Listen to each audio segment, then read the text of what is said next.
Toyota est clairement sur une vision de multiples explorations pour essayer de réduire notre impact carbone. Donc c'est ce qui me séduit beaucoup chez eux, ce qui ne mise pas uniquement sur une technologie. Alors l'hydrogène, certes, ça fait partie de la vision de Toyota, mais ils explorent bien évidemment les batteries, l'hydrogène sous toute forme, que ce soit avec la pile à combustible, mais aussi avec les moteurs à combustion, avec des avantages et des inconvénients à chaque fois.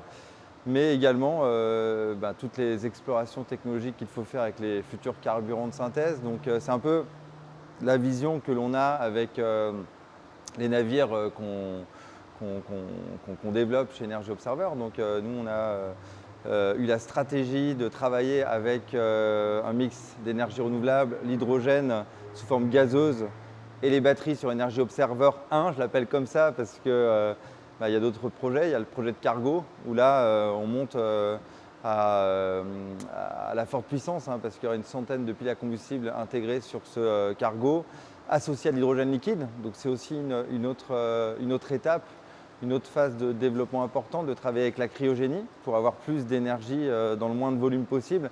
Et puis avec Energy Observer 3, on a décidé d'aller s'orienter vers les carburants de synthèse avec une douzaine de briques technologiques qu'on va intégrer sur ce navire pour partager notre expérience comme on l'a fait ces 7 dernières années. Alors, les Jeux Olympiques, c'est en ce moment, on sent qu'il y a une ferveur. Quel effet ça vous fait en tant que partenaire de Toyota, de Barça? On a plein de partenaires communs avec les Jeux qui ont soutenu l'Odyssée autour du monde et Energy Observer. Donc on a Toyota qui est Gold Partner, on a BPCE, on a Accor, on a Air Liquide, CMA CGM. Donc il y avait un fort lien inévitablement. Puis on est parti en 2017 pour ce tour du monde, l'année d'annonce des Jeux Olympiques. Puis moi je suis un ancien athlète de haut niveau. J'ai consacré beaucoup de mes années à la compétition. Donc je sais ce qu'est l'entraînement, la persévérance pour atteindre des objectifs sportifs. Je reviens tout juste parce que j'avais arrêté la compétition pendant presque 10 ans, pendant toute la phase de développement d'Energy Observer. Et je pense que l'effet Jeux Olympiques, ça m'a donné envie de regoûter à la compétition.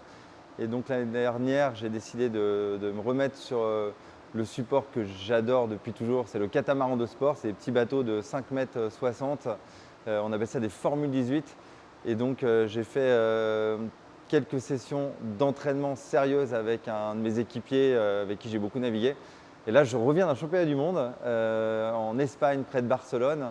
Il y avait donc c'est 3 semaines avant les Jeux. Il y avait 23 nations représentées, 5 continents. Et on a fait une petite perf quand même parce qu'on a fini 6e sur 134 équipages. Donc voilà, donc ça m'a refait vibrer et j'ai plein de motivation pour participer au prochain championnat du monde l'année prochaine. Et alors le parallèle entre les Jeux Olympiques et tous les développements qui sont faits, c'est que les sportifs, eux, se battent en essayant d'aller chercher l'excellence en termes de performance pour atteindre leurs objectifs de compétition pour avoir leur médaille de bronze, d'argent ou d'or. Nous, c'est pareil sur la technologie. On essaye d'exceller pour accélérer cette transition énergétique et essayer de réduire notre impact, tout simplement. Vous avez fait partie des relayeurs de la fameuse flamme olympique. Quel effet ça fait? Ouais, je l'ai fait au Mont-Saint-Michel. C'est quand même une fierté tout de même. Et ça, c'est encore Toyota qui m'avait donné cette opportunité, donc je les remercie.